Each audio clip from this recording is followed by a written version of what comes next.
That was a little part of West Coast Blues by Blind Blake.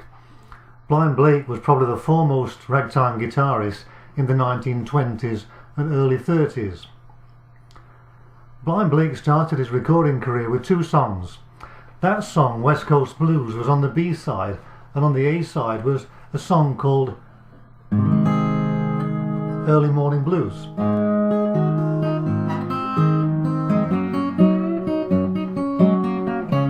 Much slower,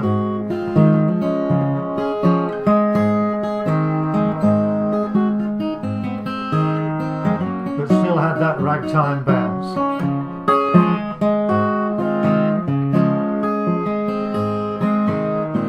Early one morning, my baby made me sore.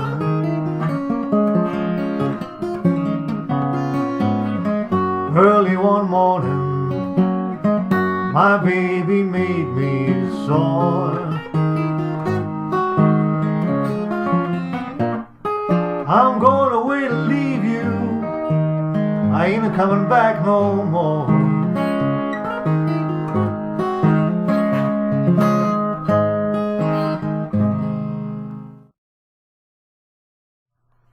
Sometimes they were faster, sometimes they were slower, but very often they contained this rundown from G, G7, C, E flat 7, G, and back to D7, which is very attractive.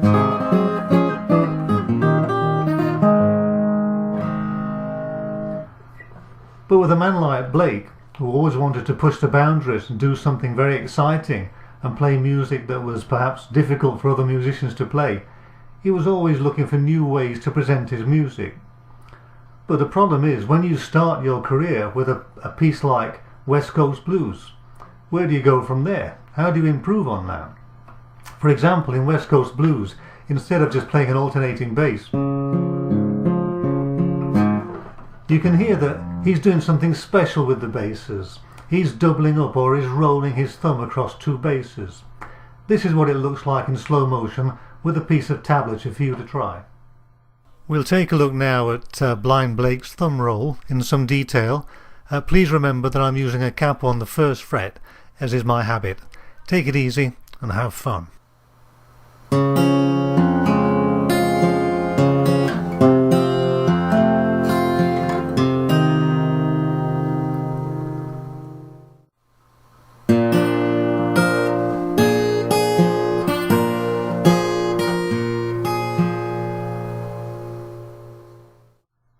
Blake was always interested in making new variations for his themes, and for his work in C, he produced some clones that were very much like West Coast Blues. For example, Southern Rag. In Southern Rag he used his fingers much more, although he did still include the thumb rolls to improve the syncopation. It sounds a little like this.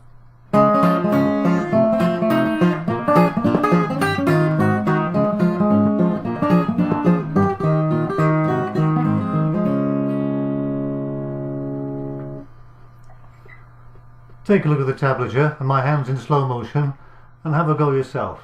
Have fun.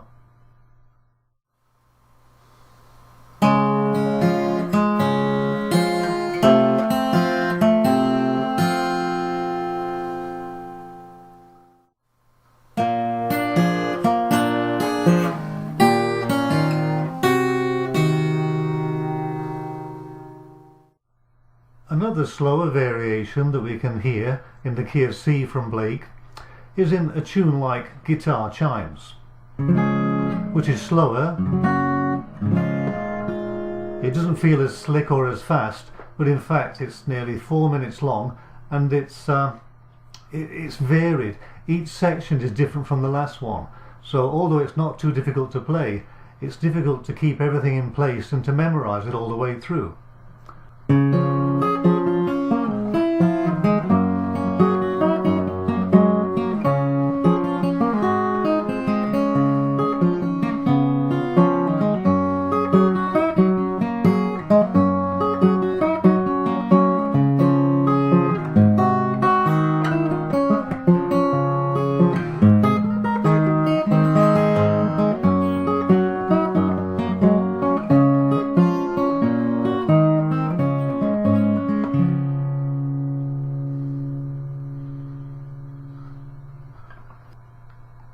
When we look at Blake's guitar work in the key of G, there's some very fast, slick pieces here, and incredibly he sings at the same time.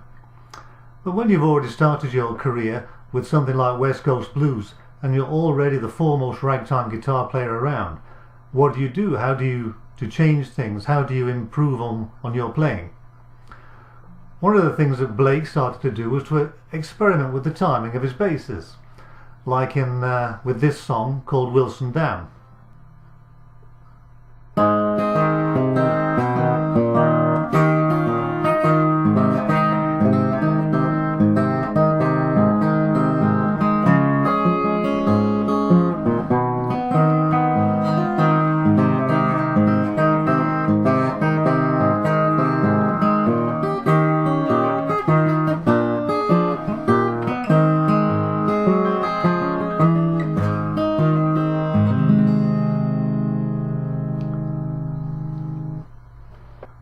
That's quite a fun way to play. It needs a lot of thumb control. You need to be aware of where your thumb is going because it doesn't follow the normal ragtime pattern. Take a look at this.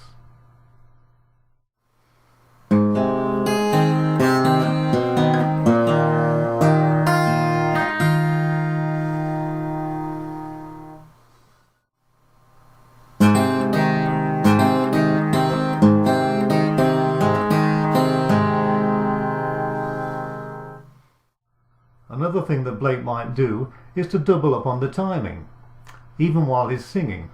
It sounds something like this. I'm going to play a little part of Tootie Blues.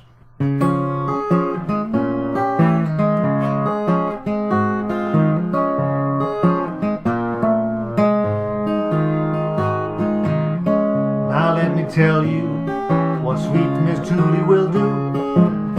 Take all your money and she'll spend the night with you. I'm wild about my Tootie, the only thing I crave. I'm wild about my Tootie, the only thing I crave. Now my sweet Tootie, she's going to get me to my grave.